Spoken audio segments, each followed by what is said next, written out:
Cá estou eu em um momento muito embaraçoso, para não dizer até traumático. Falar em público está entre as tarefas mais difíceis para a grande maioria das pessoas.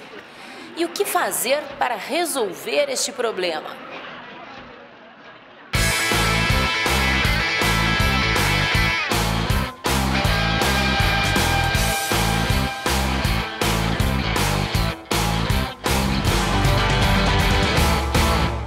Não se trata de vestir a melhor roupa, subir no palco e soltar o vozeirão. Falar, comunicar, passar uma mensagem é uma atividade que exige concentração, prática e planejamento.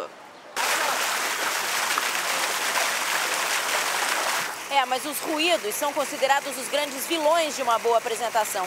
E o que fazer para não se deixar influenciar por eles? Os atores constantemente enfrentam o desafio de se comunicar para centenas de pessoas, grandes plateias. Imagine você diante de uma multidão tendo de conduzir mais de 1 hora de espetáculo. Como se preparar para essa apresentação? O que fazer diante de algum imprevisto? Os barulhos da plateia, por exemplo, será que podem desconcentrar o ator ou atrapalhar de alguma forma o bom andamento de um espetáculo? É sobre isso que nós vamos conversar com o ator Cid Correia. Olá, Cid. Como é para você poder passar mensagens a centenas de pessoas, porém por meio de uma personagem? Certo. Então, bom, todo ator ele tem um preparo, quer dizer, a gente ensaia muito, né? Uma peça de teatro são no mínimo 1 mês de ensaio, às vezes até mais que isso, né?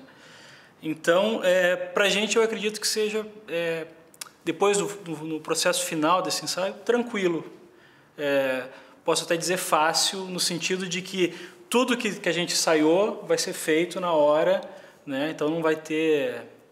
A princípio não vai ter grandes surpresas, né? E existe ator com medo de falar em público? Quer dizer, podemos dizer que são 2 habilidades diferentes, o assumir personagens e o falar diante de uma plateia? Eu não sei se deve existir, né? Porque tem muita gente que fala, pô, eu sou tímido, o ator fala, eu sou tímido pra caramba. Mas quando assume o personagem... Mas justamente por isso que eu te falei, né? Porque é ensaiado, quer dizer, a gente sabe exatamente o que vai acontecer naquela 1 hora, 1 hora e meia que a gente está ali em cima do palco, né? E o que fazer diante de algum imprevisto? Por exemplo, cai no meio do palco um objeto de cena. Como é que o ator consegue se virar numa situação assim? Aí são essas melhores partes do teatro, são essas coisas que acontecem, né? E a gente costuma dizer que é isso que vale a pena, assim, porque quando você está 1 mês, 2 meses em cartaz, está sempre fazendo a mesma, é uma repetição, né? Você está sempre tendo que buscar uma motivação para fazer como se fosse pela primeira vez, né? Quando acontece um objeto cair, por exemplo, é uma primeira vez. Então, isso para a gente é muito rico, porque a partir daí você vai ter que improvisar alguma coisa. Então, é o momento de você pedir ajuda para o teu colega, não verbalmente, mas às vezes através de um olhar. Eu lembro de uma vez, logo que eu estava começando a fazer teatro em Santa Maria, eu fazia um personagem pequeno, entrava, falava poucas coisas, só que eu entrei num determinado dia, era a minha estreia, e eu tinha que falar uma determinada frase e eu não lembrava a frase, né? Me deu o branco, o famoso branco, travou. Ela, sentindo isso, que eu tinha, quer dizer, não tinha falado a frase que eu deveria falar, ela me abraçou, me acolheu. Nesse gesto, a gente está falando em gesto, né, oratório, esse gesto dela de me acolher fez com que o texto viesse automaticamente na minha cabeça. Se não ficássemos nervosos antes de falar em público, por achar que já dominamos suficientemente o assunto, a tendência seria deixar de planejar, perder a concentração e correr o risco de fazer de nossa fala um fracasso. O medo e a ansiedade devem ser controlados ao falar em público para evitar que a pessoa trave durante uma apresentação. Para isso, alguns cuidados são importantes. O primeiro deles é a preparação. Quanto mais sabemos sobre o assunto, mais seguros ficamos para apresentá-lo. O segundo ponto é a experiência. Acostume-se a enfrentar plateias, isso facilita a exposição. E o terceiro ponto é o pensamento positivo. Visualize, imagine a situação a ser vivenciada. Isso ajuda muito a criar confiança em si mesmo. Olá, pessoal, essa é uma noite de estreia, uma noite de muita emoção, uma noite muito importante. O corpo é parte integrante e sintomática de todas as transformações pelas quais o mundo passa. É ele que se movimenta e expressa. O corpo fala por meio de gestos, poses, caretas, vestuário. Com a observação da linguagem não verbal de uma pessoa é que percebemos algumas características. que também passam pela avaliação dos outros. Vamos ver alguns exemplos?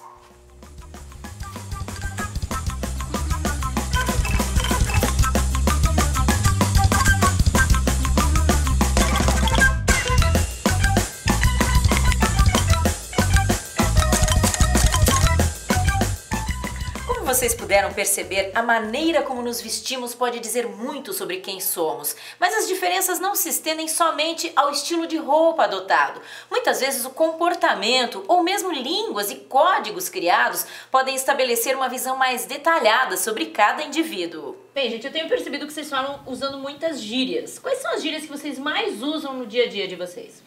Eu falo muito tipo. Tipo, é uma coisa Cipá. que todo mundo usa. Se pá, nossa, muito tenso. Muito tenso, todo mundo usa. Que zoado. Que zoado. Malandro.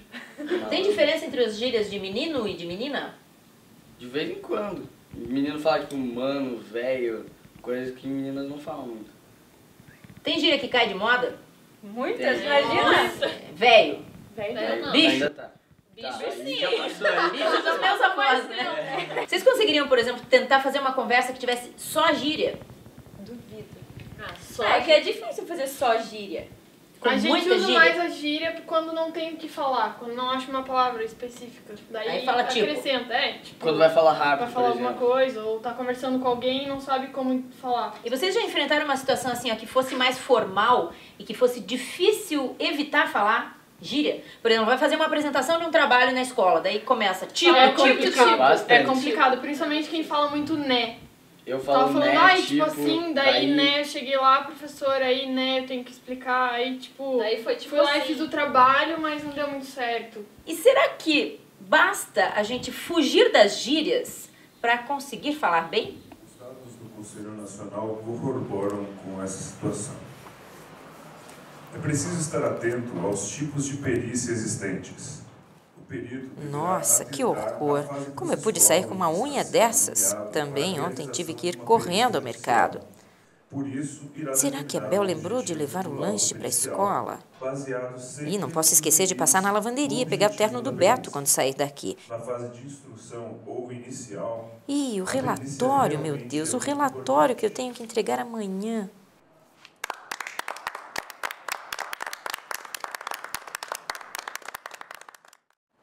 Nossa, aquela hora que ele falou que o laudo pericial deve estar sempre baseado nos limites do objetivo da perícia foi muito interessante. Você não achou, Adriane? Ah, foi, nossa, com certeza. Como vocês acabaram de ver, o saber ouvir é um fator muito importante no processo comunicacional. Ah, sem dúvida, muito interessante. O ato de escutar é o símbolo do rompimento da visão unilateral, pois temos a contribuição da diversidade de pensamento e opiniões. E é por isso que nós vamos conversar agora com alguém que entende muito bem do dom de falar e ser ouvido. Será que você adivinha de quem estou falando? Alô? Alô? Meu nome é Adriane. Eu queria pedir uma música. Legal, qual música você quer? Legal, tá bom. Daqui a pouquinho, depois dessa música, eu vou tocar essa pra você, tá bom? Um beijo. Obrigado pela audiência, viu? Tchau, Adriane. A profissão de radialista é muito cobrada no quesito expressão verbal. Renato Gaúcho, para você, o que é falar bem? Eu vou parodiar o meu conterrâneo Luiz Fernando Veríssimo, né? Que numa crônica dele, ele fala que falar bem é falar claro, né? Ou seja, se fazer entender. Muita gente acha que falar bem é falar rebuscado, é falar difícil, né? E na minha opinião não é falar bem, porque o objetivo da comunicação é exatamente esse, se comunicar, né? Se fazer entender pelo outro. Isso mesmo que eu ia te perguntar. Então esse falar empolado, falar difícil não é falar bem? Na minha opinião, não. Falar bem, fala bem aquele que consegue se comunicar. Mas no dia a dia, assim, na comunicação com as pessoas, na tua rotina diária, falar bem é falar claro, contanto que você não cometa, assim, absurdos, assim, que doa no ouvido, né?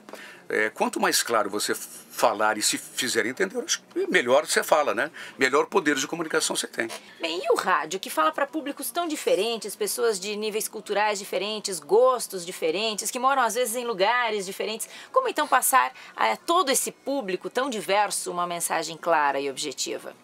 Então, quando se fala assim no meio de comunicação, que você atinge pessoas de níveis diferentes em todos os sentidos, eu acho que você deve procurar uma média, né, de linguagem que não seja tão sofisticada a ponto de não se fazer entender pelas pessoas mais humildes, mas que não seja também tão pobre, né, a ponto de repente, ferir o ouvido de uma pessoa com uma cultura um pouco maior, né? Mas e quando a pessoa que fala possui em seu repertório uma série de cacofonias, expressões regionalistas que às vezes até tornam a fala incompreensível?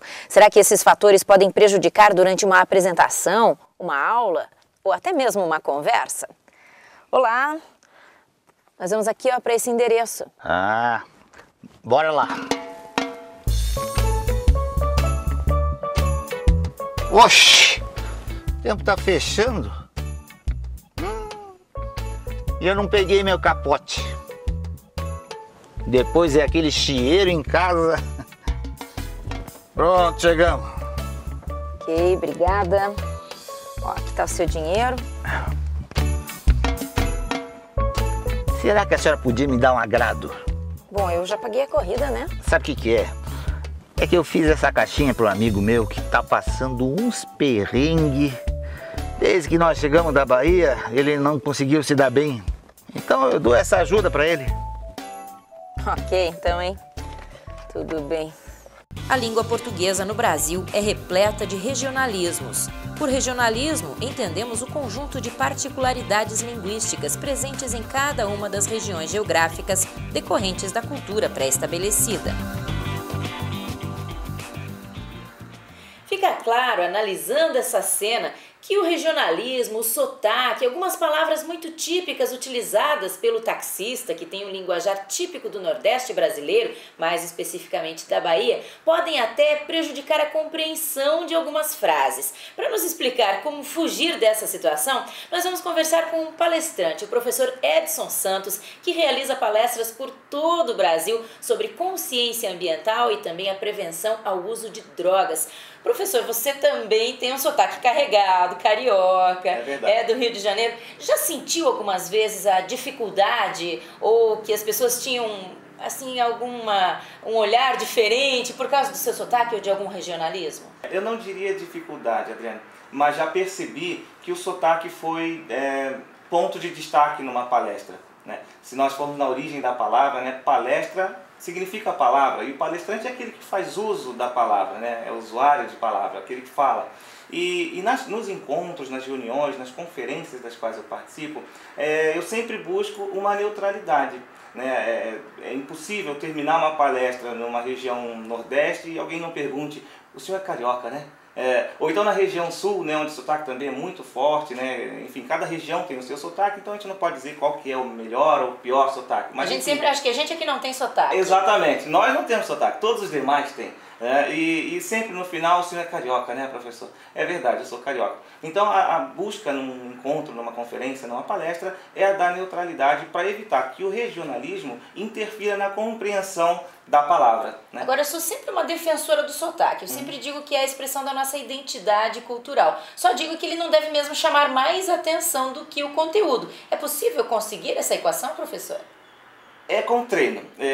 A pessoa precisa se policiar, né? Muito se fala de obrigatoriedades em palestras, né? Existem algumas pessoas que defendem a ideia de que há formas de palestrar. Claro que não. Na verdade, o público é que vai determinar a forma com que você vai se comunicar com ele. Agora, o que é preponderante é que essa pessoa que está falando tenha a noção de que ela precisa ser compreendida em tudo o que ela diz, né? Então, o meu regionalismo, o seu, o do nordestino, né, do centro-oeste, eles precisam buscar sempre uma forma de ser compreendido na totalidade por aqueles que estão assistindo, né? E o regionalismo, como a gente viu na gravação, às vezes traz palavras que são usadas somente ali, naquela cidade, às vezes só em um bairro e que os outros não conseguem compreender. A gente tem que ter essa autocrítica também, essa percepção muito forte para evitar o regionalismo. É verdade. Até porque quando a pessoa está numa região que não é a dela, quem é o local, né, o habitante daquela região, está falando uma linguagem que para ele é normal. Ele entende o que está fazendo, né, o que ele está comunicando. E eu que chego numa região como é o caso do taxista, eu teria muita dificuldade de entender algumas gírias dele. Mas o contexto do que ele quer dizer está sendo bem fácil de compreender. Então, quando se fala para um público, né, como é o caso de uma oratória, uma palavra para um grupo grande, há que se tomar esse cuidado, né? Mas que é divertido, é. E a importância de se ter também uma linguagem simples, clara, que possa ser compreendida por todo mundo, fugindo, por exemplo, de um linguajar muito técnico, que seria o extremo oposto. É o contrário disso. Como eu disse, existem várias palestras, várias naturezas de palestra. O público, né, como eu disse também, vai determinar o conteúdo e a forma como que você vai falar. Quando a gente usa palavras de difícil compreensão para o público, a gente está criando uma barreira entre quem está nos assistindo e nós que estamos falando, né? Então, estudar com quem você vai conversar é fundamental, né? Estudar o tema que você vai falar também é fundamental para que a pessoa entenda, né? E quando é um público técnico, vamos falar de uma conferência médica, né? Aí as palavras, né, o linguajar de um médico é muito técnico, então ele vai usar os termos da medicina. Mas dependendo do público, é isso que vai determinar se eu vou usar umas palavras mais rebuscadas ou usar uma linguagem básica para que todo o público nos entenda. Tá, né, pessoal? Tá, vamos então começar as nossas continhas. 1 mais 1, quanto dá? 2, né? Isso. E 2 mais 2, quanto é? 4, né? E 3 mais 3, quanto dá? Qual é o resultado? 6, né? Cacofonia, cacófato ou cacófaton é o nome que se dá a sons desagradáveis ao ouvido. A cacofonia pode constituir-se em um dos chamados vícios de linguagem. Falar em público implica também reações em nosso próprio corpo. Perceba como é importante cuidar do seu corpo e prestar atenção aos sinais que ele emite. Durante uma apresentação, a tendência é esquecermos de respirar corretamente. Procure mandar o ar para o abdômen e não para o peito. Quando enviamos o ar para o peito, usamos somente a menor parte dos pulmões. Já quando mandamos o ar para a barriga, expandimos nossa capacidade de respiração, inclusive reduzindo o ritmo da inspiração e expiração, o que ajuda a controlar o nervosismo.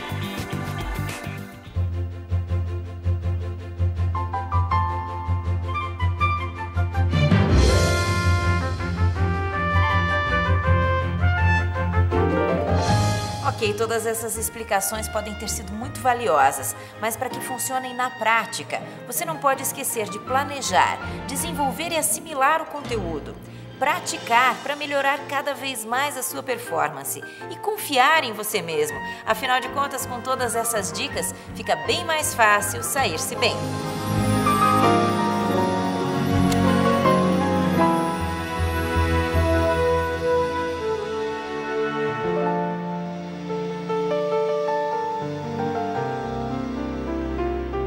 Vocês podem ter certeza que aplicando aos poucos cada uma dessas dicas, suas apresentações serão cada vez melhores. Obrigada pela atenção e pela presença de todos. Grande abraço!